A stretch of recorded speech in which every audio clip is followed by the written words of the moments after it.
Bonsoir, bon après-midi, chers téléspectateurs. Nous sommes encore dans la joie de nous présenter devant vous ce soir parce que nous savons que cette émission ici vous concerne et votre bénédiction en dépend. Nous sommes dans la joie de nous accueillir chez vous et nous avons besoin de votre écoute. Nous voulons que cette émission de ce soir soit une bénédiction pour les générations dans vos vies.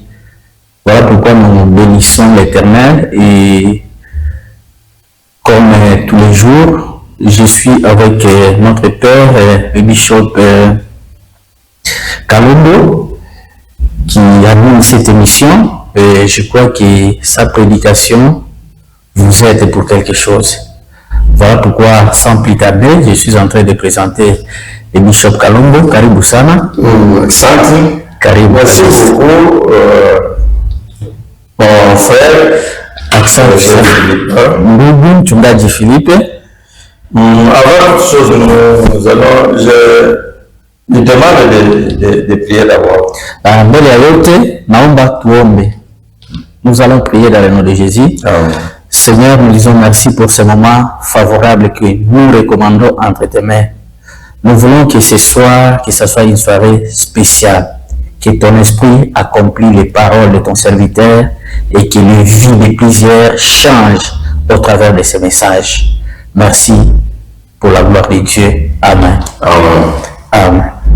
Nous bénissons notre Dieu Tunabariki Mungu wetu et qui nous donne le souffle de vie et nous a accordé encore cette opportunité de nous retrouver encore aujourd'hui. huyo anatupatia ipumzi na kutupatia bahati ya kukusanyika tena magharibi ya leo. Aujourd'hui, nous allons faire une longue lecture Na leo tutafanya usomi mrefu et nous allons focaliser le message sur ce passage, les 17 ou 18 versets que je vais demander à notre lecteur de lire. na ujumbe wetu itakuwa zaidi hii tutasoma, ingawa itakuwa usomi mrefu, lakini ile tutasoma ndio itafanya sentezi ya ujumbe yetu. C'est Genèse chapitre 8, Ni kitabu ya Mwanzo sura yake ya 8 verset 1 à 17.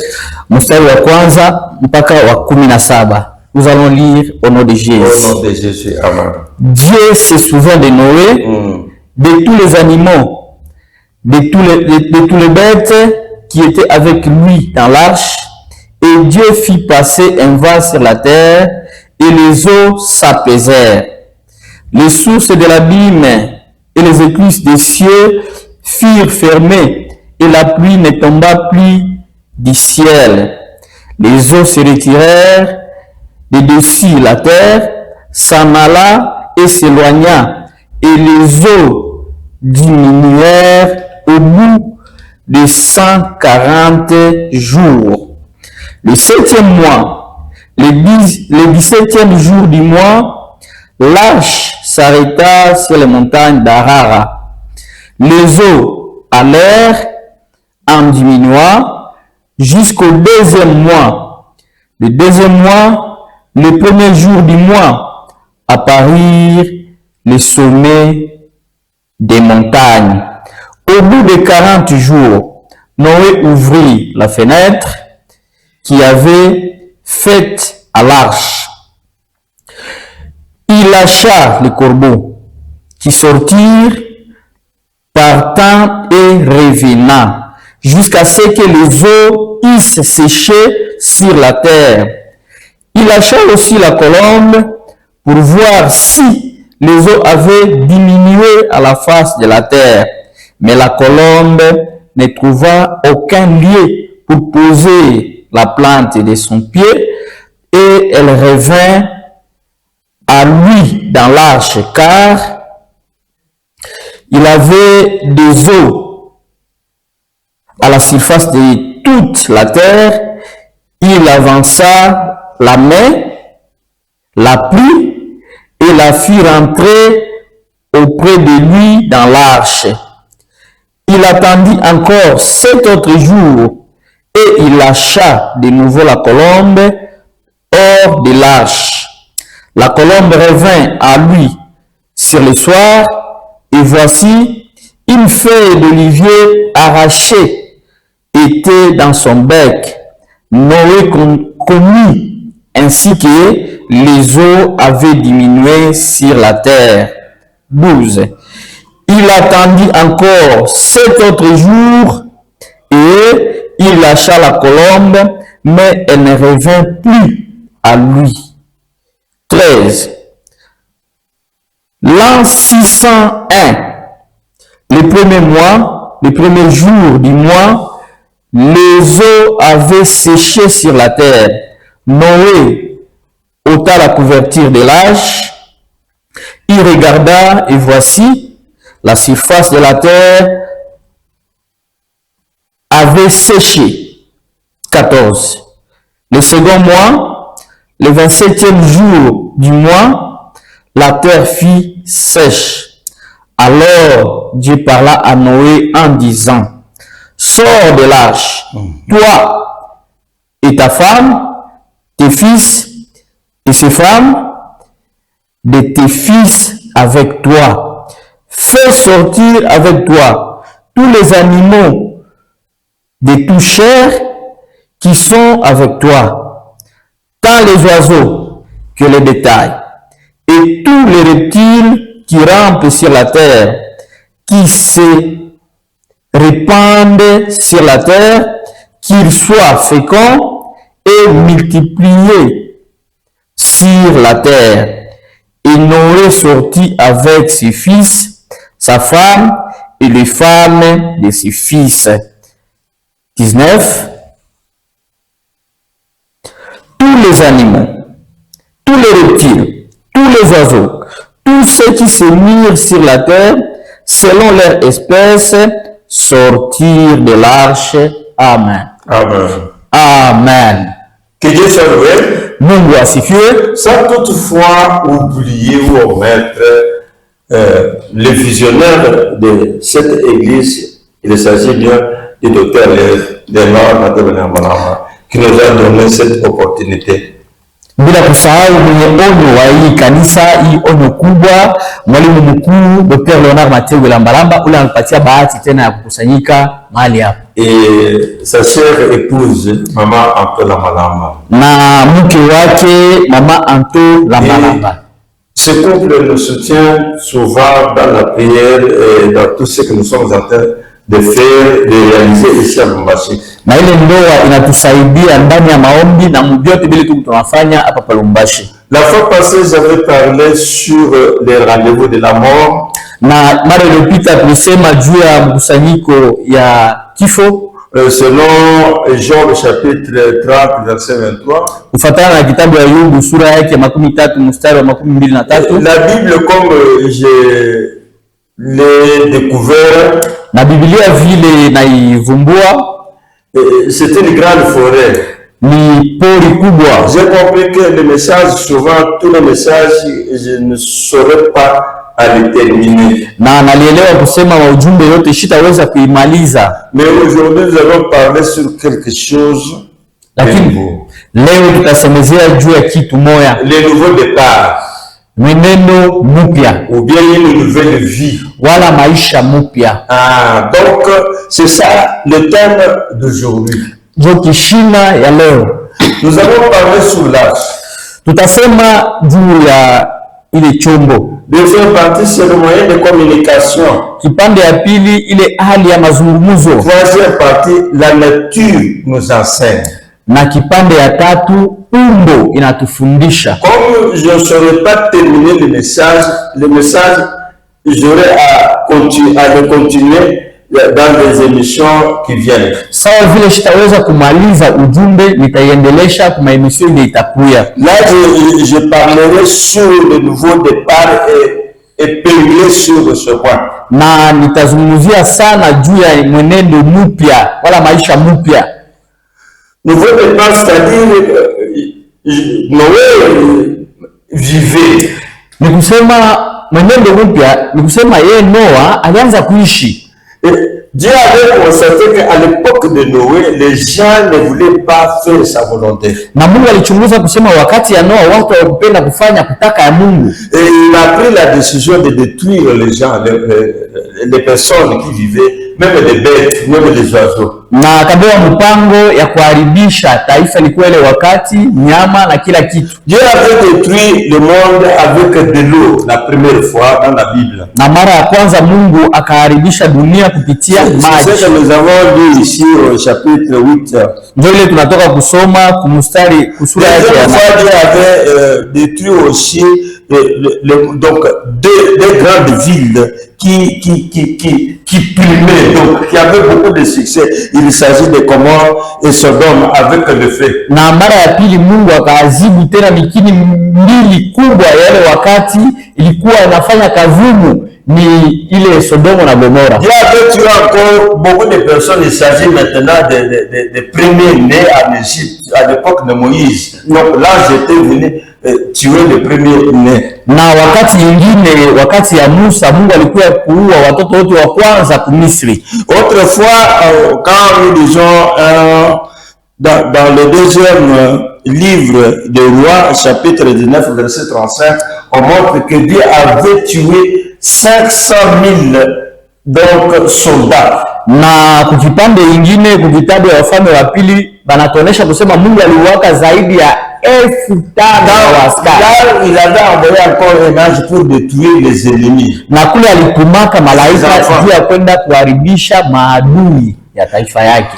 Autrefois, Dieu avait donc il avait donné l'ordre selon la prophétie de Moïse. Quand les gens se sont soulevés contre Moïse, il s'agit de Corée et sa suite. Dans le désert, Dieu avait ouvert la bouche de la terre et la bouche avait avalé les ennemis de Moïse. Na mjangwa wakati ya Musa, Mungu alifungulaka tena kinywa, alifungula bulongo ikameza bale balikuwa maadui ya Musa.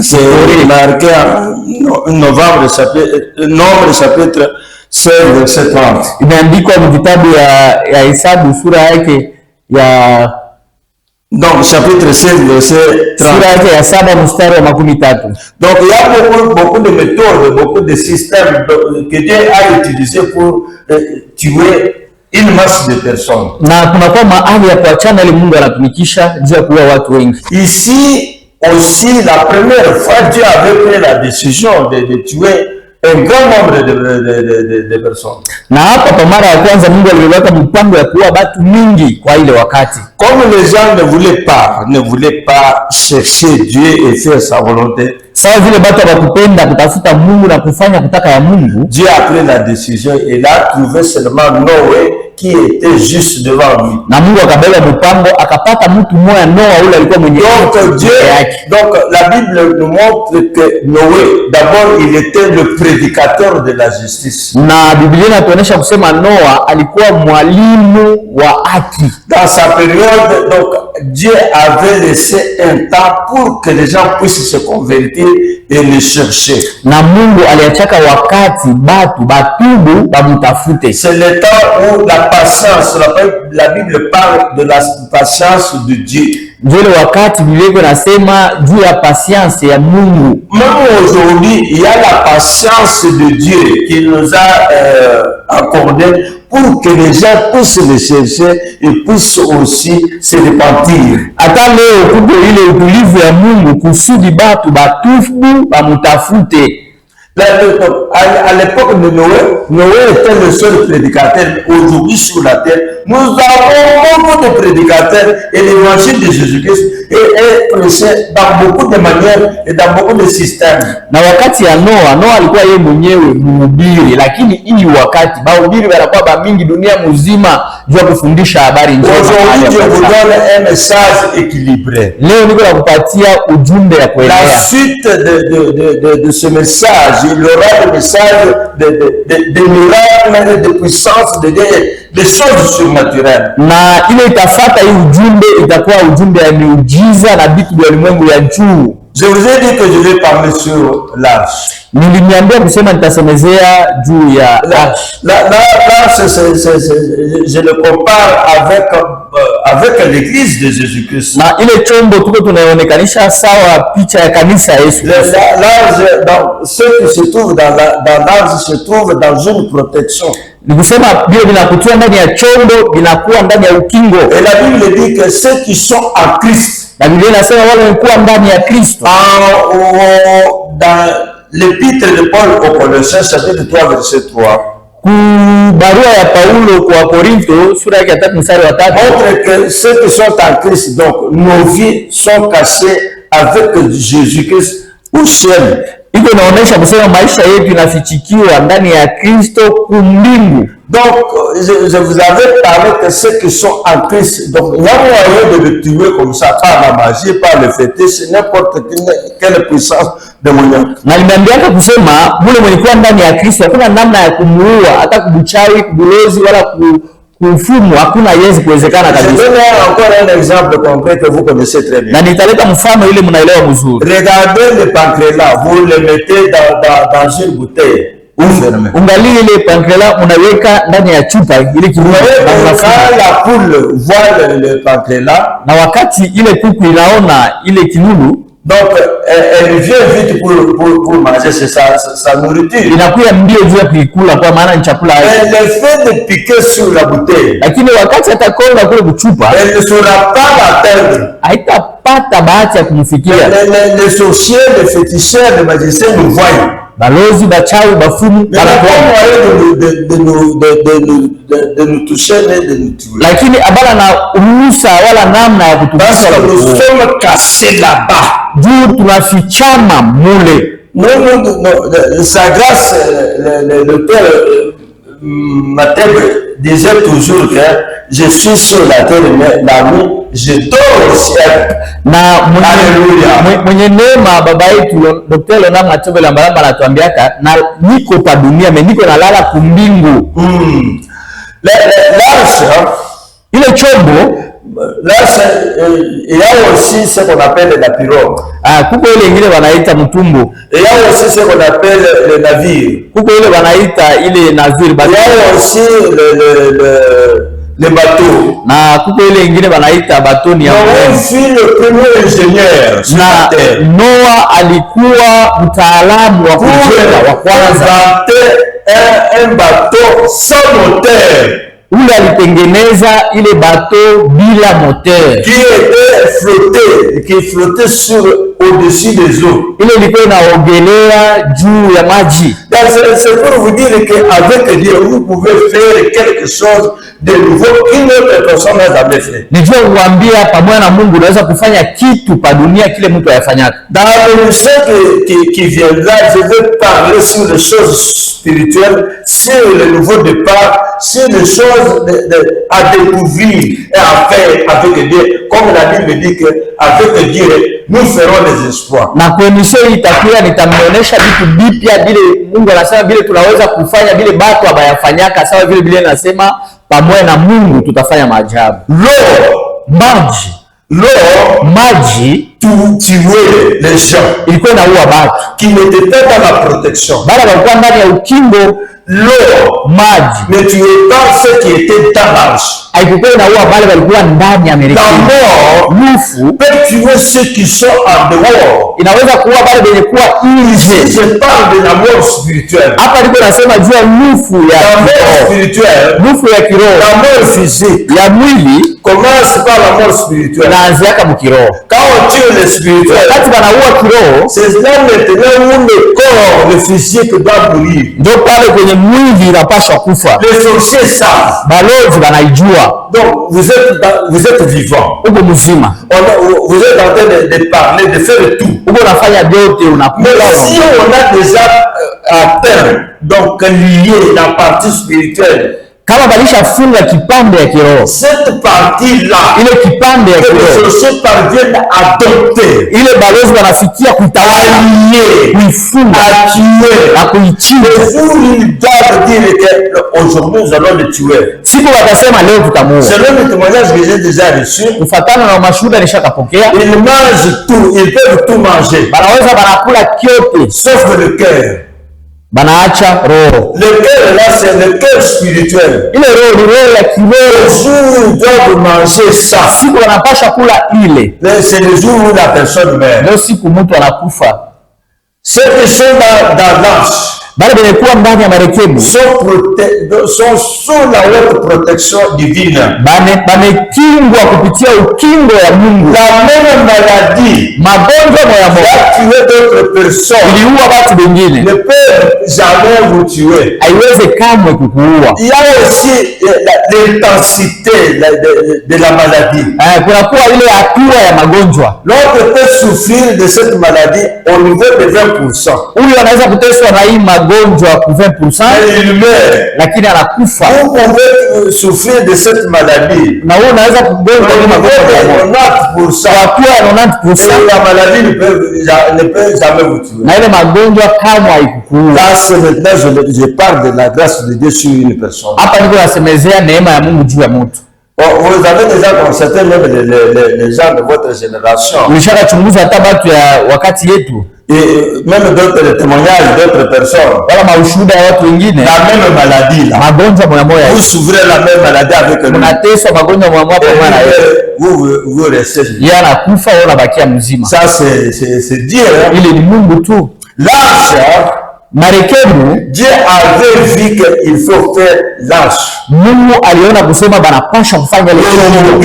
Leo on ne parle pas de l'arche, atuseme juu ya chombo, mais on parle de l'église de Jésus-Christ qui nous protège. Tunasema juu ya kanisa Yesu Kristo ile iko natukinga. Ceux qui sont en Christ, bali wenye kuwa ndani ya Kristo. Donc ceux qui sont en Christ, wenye kuwa ndani ya Kristo, je le dis et je le répète, ils sont dans une haute protection divine. Na isema na kuirudilia biko ndani ya ukingo kubwa ya mbingu comme un bébé. Na naralaka saa mtoto la maladie qui vous dérange là. Hata magonjwa ile ya kusumbua. Suivez bien cette émission. Ufate mzuri huu. Nous avons déjà dit autrefois. Tushakasema mara nyingine. Au cours de l'émission, wakati tuko mwenyewe de guérir les malades. Mungu iko anaendelea kuponya wagonjwa. Souvent n'attendez pas à faire qu'on puisse prier pour la maladie. Mara na mara msingoe la grâce que Dieu déverse à travers le message. Lakini ufate neema Mungu anaweka kupitia ujumbe. Vous serez sauvés. Utaokolewa. Amen. Amen. Oh, Dieu donne l'ordre. Mungu analeta amri. La Bible dit, Biblia inasema Dieu a décidé, Mungu alibeba mpango que le nombre des années de ces gens-ci, ya kusema hesabu ya miaka yao watu seront de 120 ans. Itakuya miaka 112. Mais 120 ans, lakini ile miaka 112, cela ne veut pas dire que chaque personne, même aujourd'hui, ne peut pas vivre 120 ans. Na ila iseme kusema hata leo mtu aweze kuishi ile miaka. La période de 120 ans, wakati ya ile miaka 120 c'était le jour où Dieu avait communiqué à Noé que le nombre de ces gens ici seront de 120 ans. Na ni wakati ile Mungu aliambia Noa kusema miaka ya watu itakuwa 120. Jusqu'au jour où la pluie était tombée. Mpaka ile siku mvula c'était les années bien calculées, 120 ans. Ilikuwa ile miaka ilihesabiwa. Suivez bien. Ifate mzuri. Après le déluge, kiisha Noé lui-même, Noa mwenyewe, donc le déluge était commencé de tomber à l'an 600 de Noé. Ile musiba ilianjaka ku mwaka 600 ya Noa. Noé était mort à l'âge de 950 ans. Lakini Noa alikufaka na miaka 1900 qui vivent sur la terre de plus que 1 siècle. Na kuko watu leo biko wanaishi pa dunia zaidi ya miaka 100. Mais la période que nous sommes encore vivants sur la terre, lakini wakati tuko wazima pa dunia, c'est une période de la grâce de Dieu. Ni wakati ya neema ya Mungu. Jusqu'à l'enlèvement de l'église. Mpaka siku ya kunyunyuliwa ya kanisa. Siku Yesu atarudia. Tu veux vraiment bien mon frère et ma sœur. Unifate mzuri kaka na dada. L'arche, ile chombo, entrer dans l'arche. Ingia ndani ya chombo. La Bible dit, Biblia inasema, il n'y a pas aucun autre nom sous le soleil, hakuna hata jina ingine ici sur la terre, hapa pa dunia, qui nous est donné par Dieu, ile ilitupewa na Mungu, il peut nous sauver, ile inaweza kutuokoa, sauf le nom de Jésus-Christ. ila jina la Yesu. Entrez en Jésus-Christ. Ingia ndani ya Je Yesu. vous invite d'accepter Jésus-Christ. Na kualika ukubali Bwana Yesu. Acceptez Jésus-Christ. Itika Yesu. Vous entrez dans une autre dimension. Unaingia mwatua. Vous quittez la dimension de péché. Unatoka mwatua ya watenda maovu. La dimension de terre à terre. moyens. unatoka mwatua Et ya la vie chini sera changée en tout. na maisha yako itabadilika muyote, Vous aurez la communication avec Dieu. na utakuwa na uhusiano na Mungu. Vous aurez à voir d'autres choses qui ne sont pas de cette terre. Utapokea vitu vingine bila C'est bila ce vya qu'on a dunia, appelé vision. vile tunaweza kuita onyo. Amen. Amen. La nature elle-même, Umbo yo yenyewe, la nature elle-même umbo yo yenyewe nous enseigne. inatufundisha. Ici, la nature, nous avons beaucoup de choses qui représentent la nature. Na hapa tuko na vitu mingi inaonekanisha umbo. Nous avons les bêtes, les animaux, Tuko naona manyama ya pori, nous avons les oiseaux, tuko na mandege, nous avons les arbres, tuko na miti, nous-mêmes, on en parle, maji ya les gens kusema passent. na napita. La nature elle-même nous enseigne. Umbo yo yenyewe inatufundisha. Avant d'entrer là-bas, Mbele ya kufika kule, j'ai fait un pas en arrière narudia kidogo pour dire que juu ya kusema pendant que Noé construisait l'arche, wakati Noa alikuwa anajenga chombo, donc Dieu lui avait demandé de faire une fenêtre. na Mungu alimwambia atengeneze dirisha. La fenêtre, Dirisha, vous connaissez toutes les maisons, mais s'il n'y a pas la maison qui est construite sans fenêtre, vraiment c'est l'étouffement. hakuna nyumba ile kwake na dirisha. Nyumba yote inapaswa kuwa na dirisha. Kama ina dirisha, Même la prison, hata gereza on laisse que, donc, les espaces d'aération. banaachaka mafashi mule, mpepo itaweza Donc la fenêtre ni kusema ile fait entrer dirisha l'air dans la maison. iko inaingisha Pour mpepo nous ndani ya protéger, nyumba, parce que nous sommes des humains, nous sommes en train de respirer. juu ya kutukinga, kwa maana tuko watu, tuko Ça, tunapumua. c'est le premier travail de la fenêtre. Ile ni kazi ya kwanza ya dirisha. Deuxième travail de Kazi ya pili ya dirisha, si vous êtes à l'intérieur kama uko ndani de la maison, ya nyumba, vous voyez dehors. uko naona nje. Donc la fenêtre, l'espace là vous permet de voir les choses qui se passent à l'extérieur. Ni kusema ile dirisha inaturuhusu tuone vitu vinapitikana nje. C'est par là, autrefois, en Genèse chapitre 26, Njo kule ku kitabu ya Mwanzo sura yake ya 26 vous irez lire au verset 8, là on dit que utasoma kushairi ya 8 kile wanasema Abimelech avait observé Isaac qui s'amusait, qui jouait, qui plaisait avec sa femme. na ni kule ndio ule mfalme Alimeleke alianza kuchungulia Isaka alikuwa anacheza na mke wake, C'est à travers une fenêtre. ni kupitia dirisha. La fenêtre sur l'arche Na ile dirisha avait un kuchombo grand travail ilikuwa na kazi de kubwa communiquer. ya kuzungumuza. Là aussi, quand je dis que la nature nous enseigne. Na wakati nalisema umbo inatufundisha, Dans l'arche, il y avait des animaux. mchombo mulikuwa manyama, Il y avait beaucoup des oiseaux. kulikuwa mandege ya mingi, Mais Noé lakini Noa a pris seulement des espèces d'oiseaux. alibeba ali mbili ya ndege, C'est-à-dire les corbeaux ni kusema kunguru et la colombe. na njiwa. Quand nous lisons la Bible, Wakati tunasoma Biblia au chapitre 7, kusura yake ya 7, Dieu avait demandé à Noé d'entrer dans l'arche. Mungu aliombaka Noa aingie ndani ya chombo, Mais Dieu n'a pas donné l'ordre à Noé de faire sortir les animaux. lakini Mungu akuleta ruhusa kwa Noa atoshe mandege wala wanyama. Hapana, Il a fait de lui-même. aliifanya mwake yeye mwenyewe. Comme Dieu lui avait déjà dit que la pluie doit tomber dans 40 jours et 40 nuits. Sawa vile Mungu alitangulia kumwambia kusema mvula itanyesha siku 40 na busiku 40. Noé calculait ces jours. Na Noa alianza kufanya hesabu ya ile masiku. Le dernier jour, Na siku ya mwisho, 40e jour, siku ya 40 ya il a lancé le corbeau. yeye akaachilia kunguru.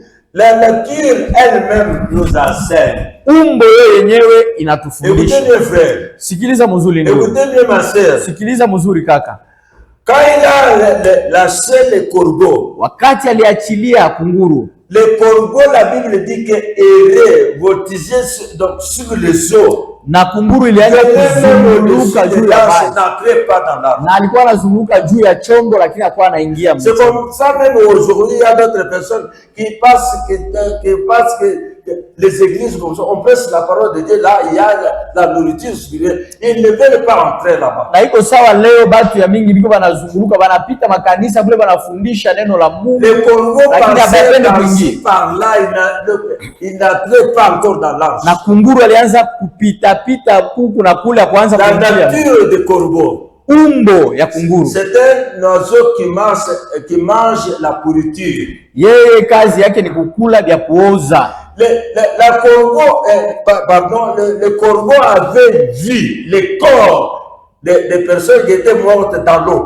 Na kunguru alionaka mili ya watu walikuwa wanakufa maji. Pour le corbeau, juu ya kunguru, c'était une grande fête de manger la viande pourrie. Karamu kubwa kula nyama ya kuoza. D'autres commentateurs de la Bible disent, na wale waandishi wengine wa Biblia wanasema, le corps était submergé sur l'eau. Na ile mili ya watu ilikuwa juu ya maji. Le corbeau, vous voyez l'importance de manger, de rester sur la nourriture et non de rentrer dans l'arche. Na yeye kunguru alikuwa na faida ya kukula na kuikala kule, chakula yake ilikuwa pale ya kurudia ndani. Il dormait même sur le corps des autres. Na alikuwa analala juu ya mwili ile ya kufa ya watu. Tout le temps là, ile wakati yote Noé espérait que le corbeau puisse rentrer. Noa alikuwa anatumainia kusema kunguru atarudia.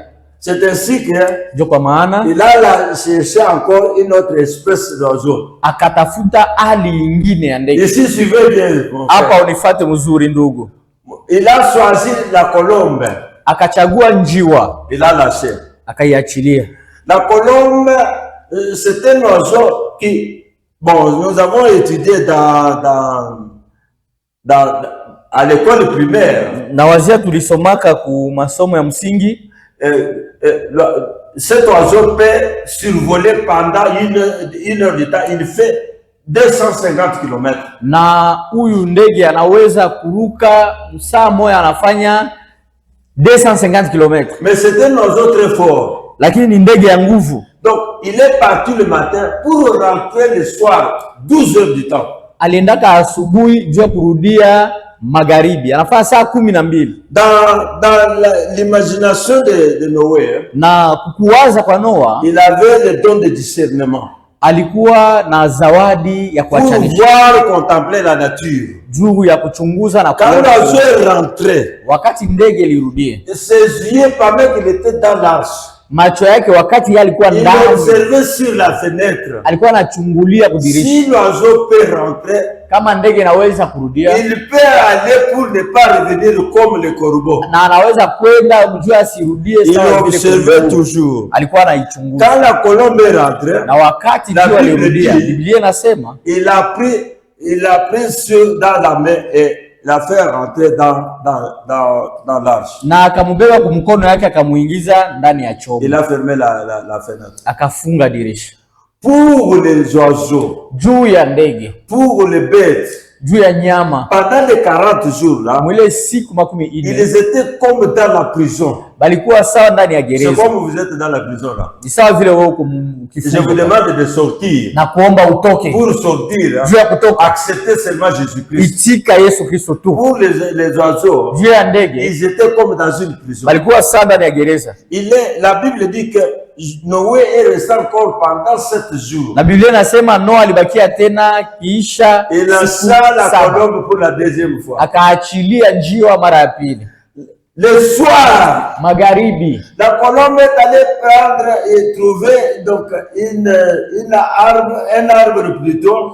Na njiwa ikaenda kupata mti moja qui était sur une montagne. Ile ilikuwa juu ya mlima. Elle a arraché une feuille. Na akatosha liani moja. Dans notre version de la Bible, on dit que bon, elle a arraché une tige. Sur cette tige-là, il y a une feuille. Umeandishwa wengine wanasema alitosha mtawi moja ulikuwa liani. La Bible dit, Biblia inasema les oiseaux, mandege, connaissent leur temps.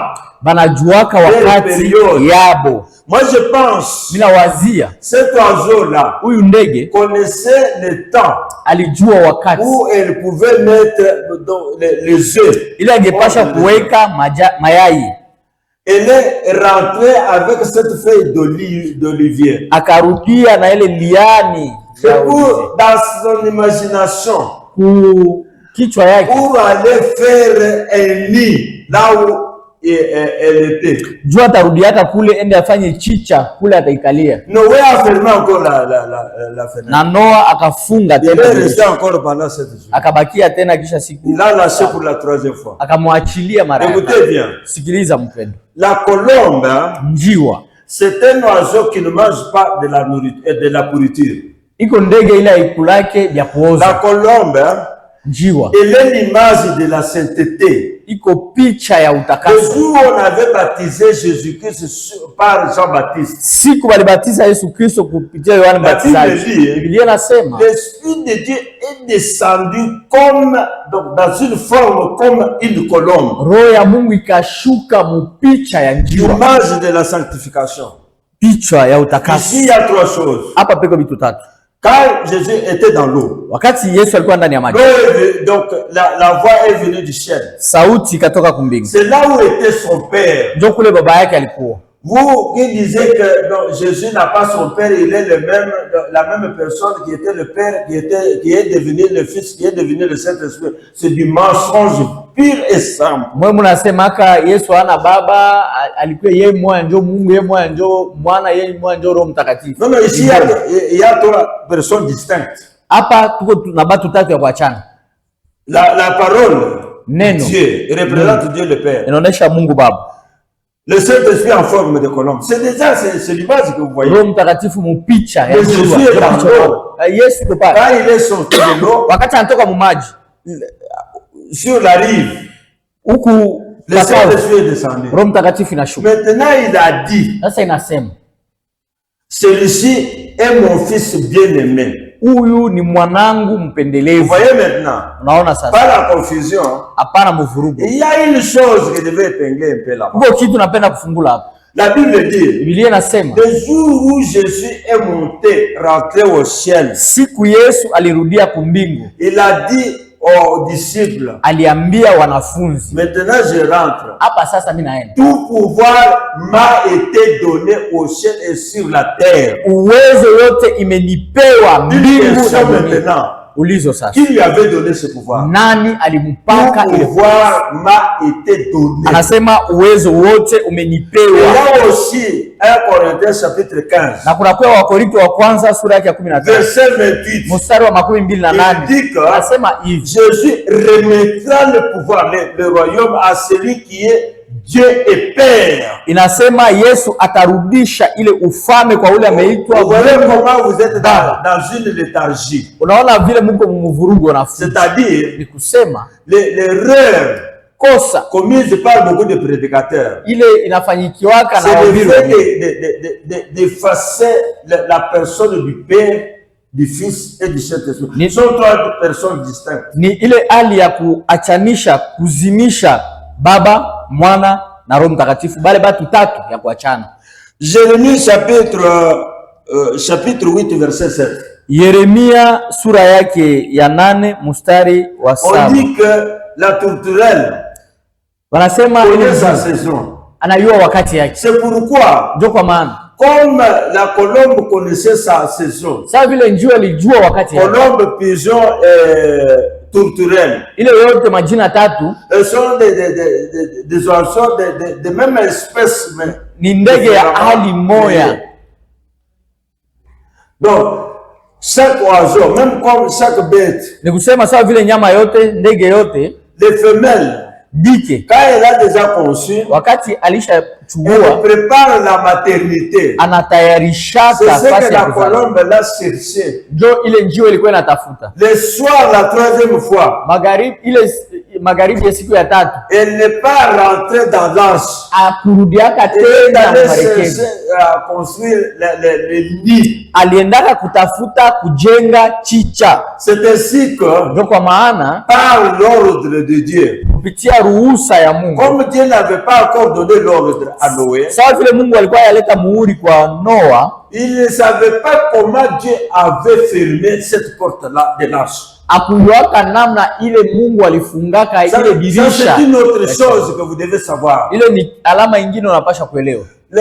Noé est entré dans l'arche. Noa aliingia ndani ya, Il a fait entrer les oiseaux et les bêtes. akaingiza manyama na mandege, Mais il ne savait pas comment Dieu a fermé la porte. lakini akujuaka vile Mungu alifungaka mulango. Pour lui, Kwake yeye il a lâché les deux oiseaux aliachilia ile ndege mbili sans consulter Dieu. bila kuambia Mungu. Il y a des gens, des serviteurs de Dieu aujourd'hui Kunakuwa watumishi qui hali ya prennent des wengine décisions dans des églises, wenye kubeba mipango ndani ya makanisa yetu sans consulter Dieu. bila kuuliza Mungu. Quand il prend cette décision, Wakati anabeba ile mpango, il applique, anaiweka katika tendo, et à la fin, na mwisho il trouve un échec. anashindwa. C'est pourquoi c'est la décision prise de soi-même, Ndio kwa maana mpango ya kujibebea mwenyewe sans consulter Dieu. bila kuongea na Mungu. L'autre erreur que Noé avait commise, Kosa ingine Noa alifanya c'est fermer l'oiseau, la colombe dans l'arche.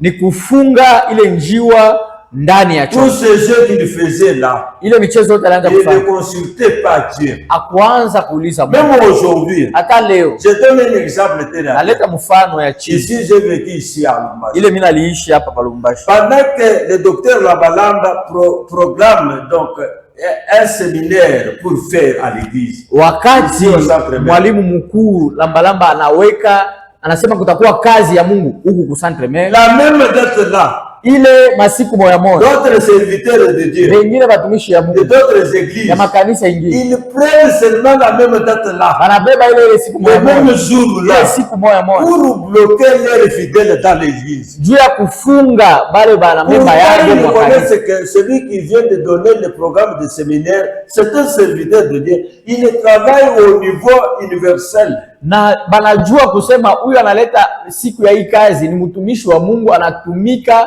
mwatua ya juu kabisa. Voilà les erreurs que nous commettons, nous, les serviteurs de Dieu. Makosa ile tunafanyaka shi batumishi, Pourtant, ce qui est meilleur, lakini ile kwa Mungu envoyez seulement les fidèles. munatuma, Allez écouter là-bas, c'est moi qui vous envoie. ambia mimi na mituma mwende musikie bila Mais kasema. pourquoi vous ne fermez pas leur radio, leur télévision dans leur maison pour qu'ils ne puissent pas suivre les Lakini messages? kuma nyumba yabo mufunge matelevizion na maradio yabo kusudi basifate ile ujumbe. Les jours où ils sortiront, Siku batatokaka vous ne les verrez plus dans votre église. amuta baonaka mu makanisa yenu. Ce n'est pas une bonne conduite d'un serviteur de Dieu. Haina hali mzuri ya mtumishi wa Mungu. Noé avait fermé les oiseaux dans Noa alifungaka mandege ndani. la raison pour laquelle le corbeau n'était pas rentré. Ndio kwa maana huyu Et il a kunguru wa trouvé kurudia sa nourriture et il est resté là-bas. alipataka vyakula yake na akabakia kula. Maintenant, ceux qui cherchent leur solution devant Dieu, Sasa bali wanatafutaka majibu ils ya ne Mungu. les trouvent pas auprès de vous. Aba ipatake kule kwenu. Mais le jour où ils les trouveront ailleurs, Siku batapata vous ne les verrez plus. amuta baonaka tena. Amen. Hein? Amen. Ah, que Dieu soit loué. Mungu asifiwe. Les erreurs commises par Noé, Makosa ile Noa il alifanyaka, faut consulter Dieu. unapashwa Au kumuuliza Mungu. chapitre 7, Kusura ya 7 Dieu ordonne à Noé d'entrer dans l'arche. Mungu anaruhusu Noa aingie ndani ya chombo. Au verset 16, Mstari ya 16 Dieu ferma la porte. Mungu akafunga mlango. Au chapitre 8, Kusura ya 8 verset 15 à 16, mstari wa 15 c'est mpaka maintenant 16. le temps de Dieu. Ilikuwa wakati ya Mungu. Il donne l'ordre à Noé d'ouvrir, donc il ouvre la porte, il donne l'ordre à Noé de faire sortir maintenant les bêtes et les oiseaux. Mungu yepeke anafungula mlango na analeta muhuri ya kusema Noa Mon aje. frère et ma sœur, consultez Dieu. Kaka na dada, vous qui parlez avec Dieu, consultez Dieu. Mwe benye kusema na Mungu, muulize pakana. N'importe quoi que ce soit, consultez Dieu. Mbele ya kufanya kitu yote, uulize. Demandez à Dieu ce que l'Esprit vous a déjà mis à cœur. Ambia, uliza Mungu kile roho inapenda kuambia. Vous allez mettre ça donc dans le moment opportun. Na ile mutaiweka pa wakati yofaa. Que Dieu soit loué. Mungu asifiwe. Souvent, j'ai toujours donné le numéro de téléphone. Dans le cas où vous n'allez pas trouver une de nos bergeries ou bien une de nos paroisses. Mara na mara naitaka namba yangu ya simu wakati au kupata kanisa yetu fulani kule unaikala. Vous nous appelez. Unatuita. Je vais vous localiser. Na mimi nitayua kule muko. Et vous mettre en contact avec les personnes, les pasteurs de la place. Na kumiunga na pasteur wa ile fashi unaikala. Nous sommes presque à la fin. Tuko je vous ai dit que le message d'aujourd'hui, c'est le message d'introduction. Ce n'est pas. L'émission prochaine, je vais parler en profondeur pour voir le nouveau départ. Na nalisema mwanzo kusema ujumbe ya leo ni ya kiingilio tu. Et souvent j'ai toujours demandé aux téléspectateurs. Na mara naombaka kwa wale wenye kutufuata kwa ceux qui nous suivent au niveau de la radio RTIV. Na bale wenye kutufuata kwa radio RTIV. N'appelez pas pendant que l'émission est en cours. Ushituite wakati tuko mu émission. Notre émission passe chaque dimanche à partir de 18h. Na émission yetu kunapita kila siku ya Mungu. Prenez le numéro. Beba namba ya simu. 097 224 96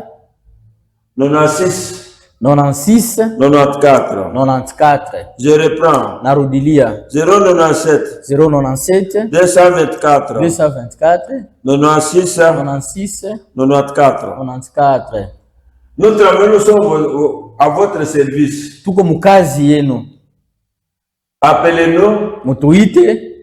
Et je vous avais donné mon témoignage que ma tête ici était broyée. Na nalipatiaka ushuda yangu hii kichwa yangu ilipondekanaka yote. Quand j'étais dans le coma. Wakati nilikuwa mkoma. Les médecins waganga avaient donné l'ordre aux infirmiers que personne d'autre ne peut venir là où il est. Baliletaka muri ya kusema mtu mwingine asingie kule niko. Mais notre éminence, le docteur Corneille Bill Kamango, lakini mheshimiwa wetu mwalimu mkuu Dr. Kamango Bill Kamango, il était allé prendre une infirmière pour lire ce qu'on avait écrit sur ma fiche. Na aliendaka kumubeba juu ya asome kile baliandika kwa ile karatasi. Quand la sœur a lu, wakati huyu dada alisoma, elle vient, elle voit l'homme de Dieu, elle commence de pleurer. Anaona mtumishi wa Mungu anaanza kulia. L'homme de Dieu l'a calmé, il dit, explique-moi ce qu'on a écrit là-bas. Na mtumishi wa Mungu akamwambia ushilie unifasirie kile banaandika. Elle a dit que akasema depuis que nous avons étudié la médecine, tangu tulianza kusoma uganga, s'il y a une fente seulement dans le crâne, kama kuko alama kidogo huku kumfupa ya kichwa, soit la personne meurt, wala mtu anakufa, soit elle reste presque un extravagant ou bien un fou, wala anapata majimu. Mais comme il y a beaucoup de fentes dans le crâne, sawa vile mkichwa yake muko maalama, et la colonne vertébrale ici était déclassée et la vertèbre séparée d'une à l'autre. Na hii colonne vertébrale yote iliachanaka. Aujourd'hui je suis debout. Lakini leo niko bwima. Et je peux faire n'importe quel mouvement. Na naweza kufanya mouvement yote. Et ce que je ne faisais pas. Ile sikuanzaka kufanya. Les membres inférieurs ici étaient paralysés. Na mikulu yangu yote hii ya chini. Dans une chaise roulante. Na nilikuwa natembea mkitu ya kutembea. Et aujourd'hui je suis debout. Leo niko bwima. Je ferme mon téléphone pour dormir. Nafungaka simu yangu à partir de 23h. Juu nilale tangu 20. Et à 7h du matin j'ouvre. À 7h du matin. Mais dans d'autres heures ici, lakini masaa ingine vous m'appelez, unaniita, s'il s'agit de localiser une paroisse ou bien une bergerie, kama ni juu ya kukuonesha paroisse yetu wala bergerie yetu, j'interviens. S'il s'agit d'un autre cas, kama ni juu ya mambo j'interviens. Nitakuombea. La maladie, magonjwa, j'interviens. Nitakuwa. Je donne même de l'argent. Ata franka na à Kinshasa, j'étais dans notre bergerie de la commune de de Kintambo. Na kukinchasa ni kwa kuzizi yetu ya Kitambo magasin. Pendant la période d'adoration, wakati ya maabudu, j'étais à genoux et les mains en l'air. Nilikuwa natonga magoti mikono juu.